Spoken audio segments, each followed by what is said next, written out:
Lançado em 1940, Pinóquio é até hoje uma das histórias mais emblemáticas de todos os tempos. Cheio de simbologias, o filme traz consigo a difícil tarefa de nos ensinar a respeito do despertar da consciência. E como vocês gostaram do primeiro vídeo a respeito de Branca de Neve e os Sete Anões, trago hoje pra vocês Pinóquio, que apesar de ser um rosto bastante popular, o filme não é tanto. Eu não vejo grandes fãs do Pinóquio se comoverem, etc, sabe? Como a gente vê das princesas, por exemplo. Claro que muitos momentos nunca deixaram de ser icônicos, como o nariz crescer ao contar uma mentira. Porém, vários elementos importantíssimos da história passam despercebidos dos olhares. Os olhos desatentos que nós temos. Mas, se aprofundando um pouco, rapidamente se entende o que a história quer nos contar. O que seria a Fada Azul? O que seria dar vida ao boneco? O que seria João Honesto e Grideão? A Terra dos Prazeres e tudo mais? Bom, hoje vamos falar de toda a simbologia aplicada em Pinóquio.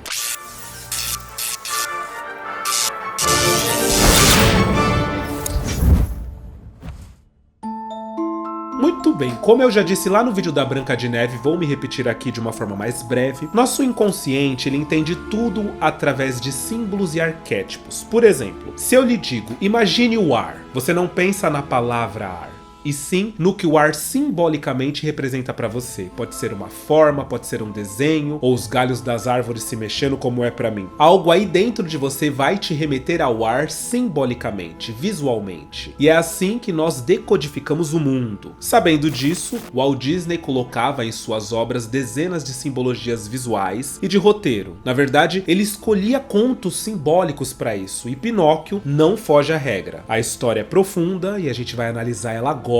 Pinóquio foi criado por Carlo Collodi, pseudônimo de Carlo Lorenzini, durante o século XIX lá na Itália. A história do Pinóquio foi inicialmente publicada em forma de serialização num jornal italiano chamado Giornale per i Bambini, jornal para as crianças, entre 1881 e 1883. A serialização foi posteriormente compilada em um livro com o título Le Avventure di Pinocchio, As Aventuras de Pinóquio, em 1883. Vocês estão passados com o meu italiano? Natasha, buonasera, Natasha. Buonasera, Catuxa. É, gata. Pinóquio é muito mais do que uma simples narrativa infantil. É uma fábula com mensagens morais universais. As lições sobre honestidade, responsabilidade e as consequências das escolhas ressoam em diferentes culturas e gerações até hoje, gente. Pinóquio, desde então, é uma importante ferramenta usada para educar as crianças. Bom, ao que se diz, ao que se sabe, Carlo Collodi era maçom. É importante observar, gente, que a maçonaria era uma presença notável na Itália e em muitos outros países durante o século XIX. E vários intelectuais e figuras públicas da época eram membros dessa ordem, tá? No entanto, a afiliação à maçonaria era muitas vezes mantida em sigilo. No sigilo perigoso a gente vai se pegar. E nem todos os registros foram preservados ao longo do tempo, tá? Então é sempre assim, era, não era e tal. Eu acho ótimo, façam fofoca porque fofoca engaja, fofoca deixa a gente em alta. Nesse contexto, é importante dizer que essa ordem guarda e sempre guardou consigo os segredos das chaves simbólicas. No entanto, sempre as propagam, de forma que os olhos atentos são capazes de decodificá-las e entendê-las. Walt Disney também era, tá? Tem muitas pessoas que falam que sim, que não e tal, mas existe muitos estudos e teorias a respeito disso, e muitos afirmam que sim, Walt Disney era maçom. Mas é notável que todos os contos os quais Walt Disney esteve presente durante a produção carrega também muitos ensinamentos e simbolismos. Ele sabia o que ele queria passar, os tipos de conhecimento e interesses que ele queria despertar na humanidade. Ele tinha um foco muito certo, por isso seus desenhos eram sempre carregados de simbologias várias. E como eu disse no vídeo da Branca de Neve, me repito aqui, nenhuma para o mal, sempre para o crescimento. Tudo bem. Eu gosto sempre de desmistificar esse lance, porque existe muita gente que fala, né, que os filmes da Disney, são demoníacos, são do diabo, etc. Cala a boca, cala a boca. E, gente, na real não são. São contos, são mitos que fazem parte do imaginário da humanidade e mais, que ajudaram a humanidade a evoluir. É verdade. Sim, porque é através da simbologia desses mitos que a moral, ética e muitas dessas virtudes foram colocadas nas crianças. E são até hoje. É uma pena que muito disso tem se perdido, né? As histórias hoje, elas não vêm com tanto simbolismo quanto os contos e mitos que eram feitos e perpetuados antigamente. Por isso até eu arrisco dizer que o cinema tá passando por esse momento tão complicado, né? Do qual as pessoas simplesmente não conseguem se conectar com os filmes, não conseguem achar o filme um máximo e tal, porque parece que no fundo, o filme não tem muito a dizer. Mas aí é papo pra um outro vídeo. Abafa. Aqui eu só quis explicar pra vocês que estes ensinamentos herméticos, alquímicos e tantos outros eram colocados nesses mitos e histórias simplesmente pro crescimento humano. E aí sim, dito isso, feita essa introdução, bora entender Pinóquio. Bom, o Pinóquio nasce do desejo intrínseco de um senhor que deseja um filho mais do que tudo na sua vida. Uma noite ele faz o seu pedido para a estrela dos desejos, que atende. Não necessariamente da maneira que ele esperava, mas atende. A fada azul aqui desempenha um papel materno, ela é uma mãe. Um detalhe interessante é que ela se parece de fato com uma mulher, né? Ela tem uma figura completamente humana, de uma mulher humana. Porque outra fada muito famosa da Disney é a Sininho. Porém, sempre que a fada vai desempenhar um papel materno, ela é representada na figura de uma mulher. Então a gente vê isso aqui em Pinóquio e em Cinderela, por exemplo. E é através da fada azul que Pinóquio ganha vida. Boneco feito de pinho. Acorde. O dom da vida é seu.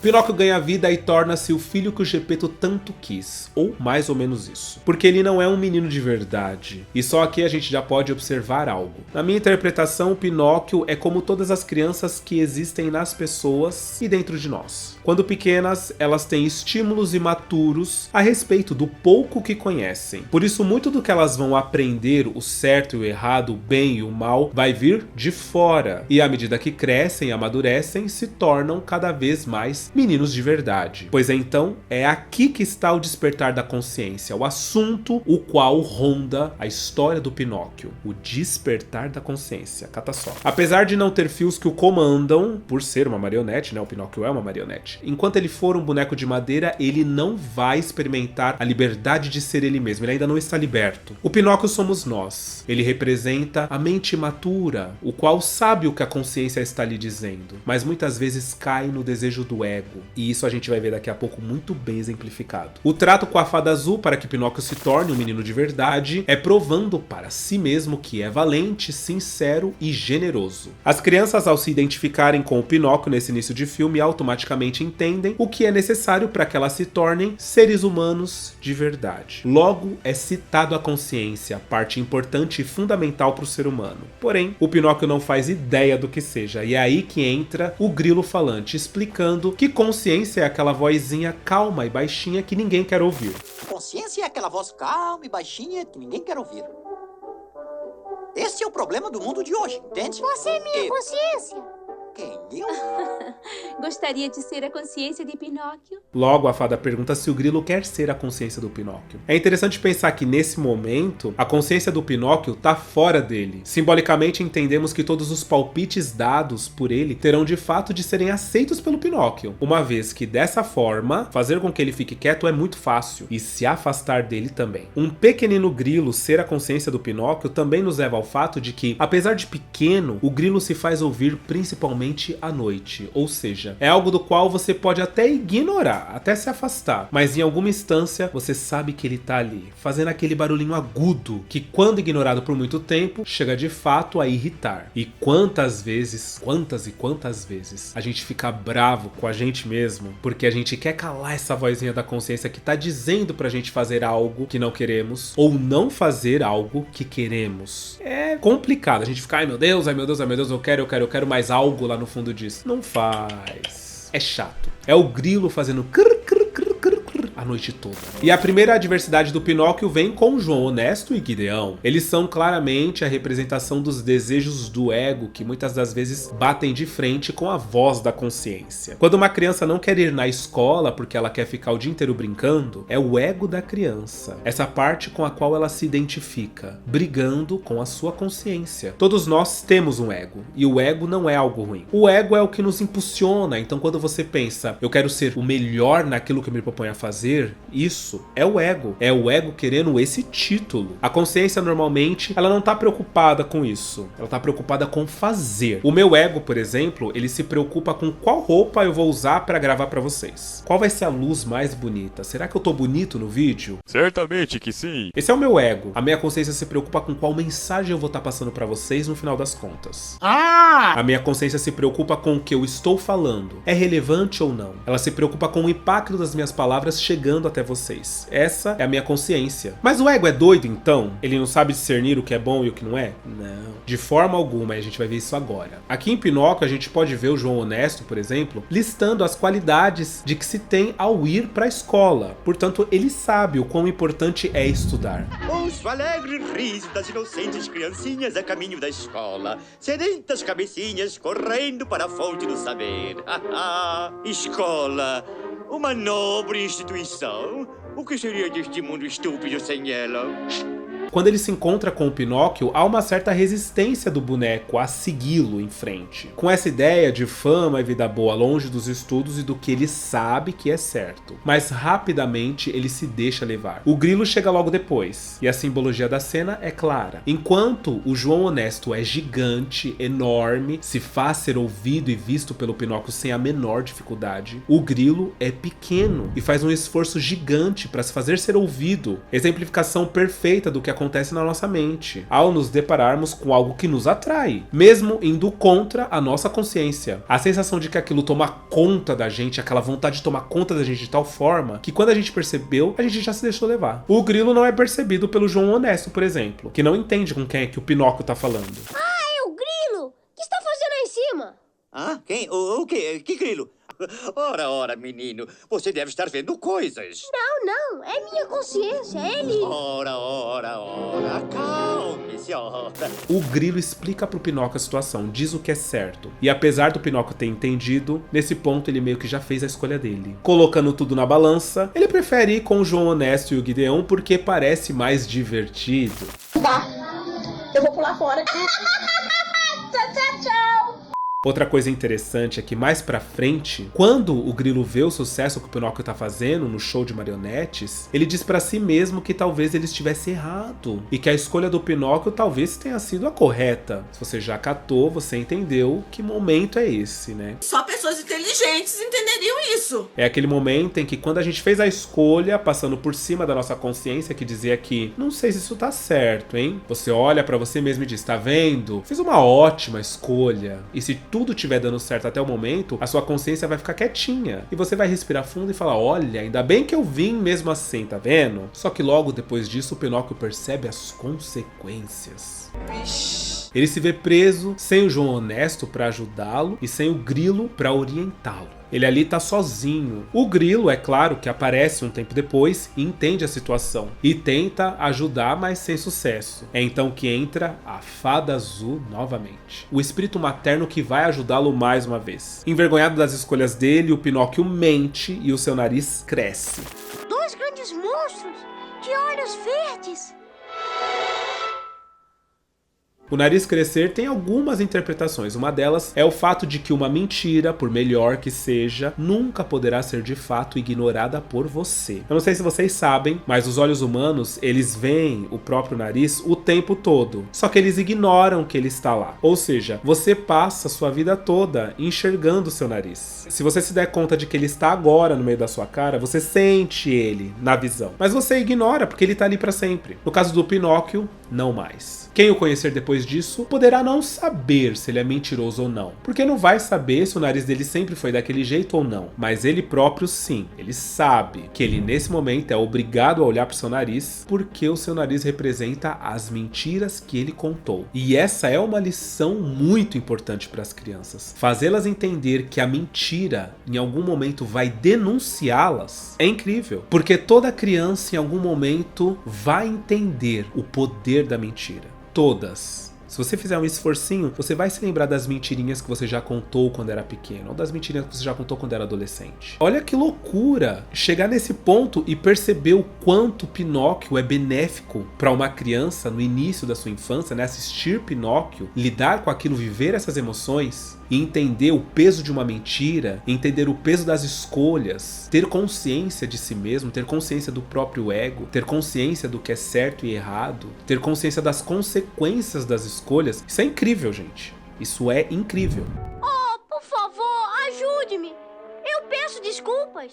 Está vendo, Pinóquio? A mentira vai crescendo, crescendo, até que aparece como o nariz do seu rosto. Ela tem razão, Pinóquio. Bom, a Fada Azul lhe dá outra chance, dá uma segunda chance. E Pinóquio, por mais que tivesse ali boas intenções a partir deste momento, é de novo enganado e levado pelo João Honesto e o Gideão para a Terra dos Prazeres. O local é terrível e simbolicamente significa gratificação instantânea. O local onde as ações impulsivas são aceitas e até bem-vindas. Um lugar sem regras. Para onde vão as crianças desordeiras que se orgulham de serem assim. A mensagem aqui também é clara. No final das contas, elas são burras. Por isso, se transformam no animal. É questão de tempo vivendo assim para que os estragos sejam, de certa forma, permanentes. O Pinóquio, ele se dá conta rápido e aí ele paralisa o seu processo. Porque no fundo, ele ainda tem a sua consciência com você. Ela não o abandonou e nem ele a ela. Assistir o seu amigo do momento se transformar em burro sem poder falar, sem poder se defender, e a partir dali estar nas mãos do destino do vilão, deixa o Pinóquio traumatizado. Ele imediatamente cai em si a respeito das escolhas que ele estava prestes a fazer.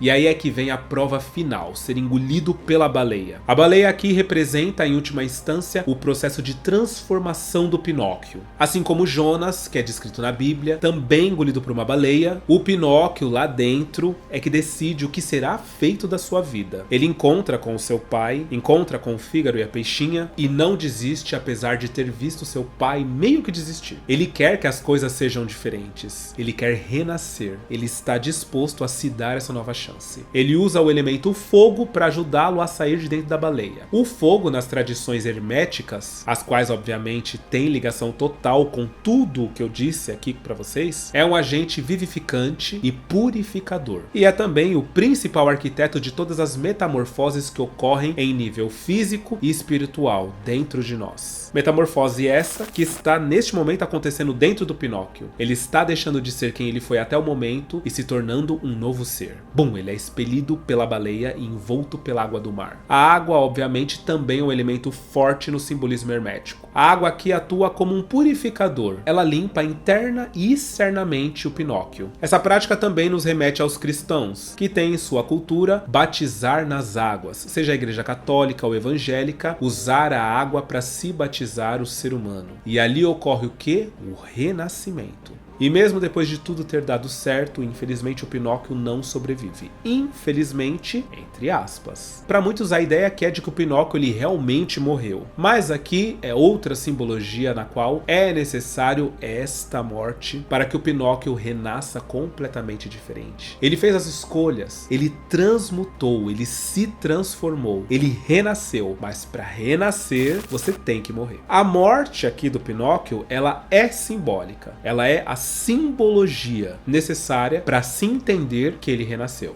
Cataram? E ao retornar à vida, o Pinóquio vai para um estado mais elevado, que vai adquirir uma humanidade plena. Nesse ponto, ele entendeu o bem e o mal, as consequências, o quão importantes são as escolhas pautadas no crescimento e aprendeu principalmente a escutar a voz da consciência. Agora sim, Pinóquio é de fato um ser humano livre, um menino de verdade. E quando a gente fala da liberdade do ego, é algo muito profundo, pois ele está dentro de todos nós. E todas as vezes que uma escolha mais fácil, divertida, é colocada à mesa em contraste a trabalho e foco, todas as vezes essa será uma batalha forte. Aprender a ser amigo do próprio ego, educá-lo para que a parceria entre os dois seja tranquila, não é lá uma tarefa tão fácil. Muitas das vezes temos que renascer para tal coisa. Por fim, entendemos que o Pinóquio é sobre o despertar da consciência, é sobre a jornada que todos precisamos fazer de autoconhecimento para nos livrarmos das armadilhas que são colocadas na nossa mente. gente. Eu sei que parece papo de coach, mas não é. A simbologia colocada no Pinóquio, ela é clara, e ela remete a mais de 300 anos, ou seja, é sabido dos grandes pensadores há mais de séculos como funciona a mente humana. Entenda a simbologia das obras e tenha as chaves do mundo. E vai por mim, o Walt Disney colocou muitas e muitas nos clássicos que ele próprio entregou. Revisitar Pinóquio, reler sobre as leis herméticas e tal, ver o quanto os simbolismos estão aplicados nesse conto, pra mim, foi muito legal, foi muito divertido, foi muito enriquecedor. Eu espero que vocês tenham também gostado desse vídeo de hoje. E espero trazer mais. Eu adoro. Então, um beijo.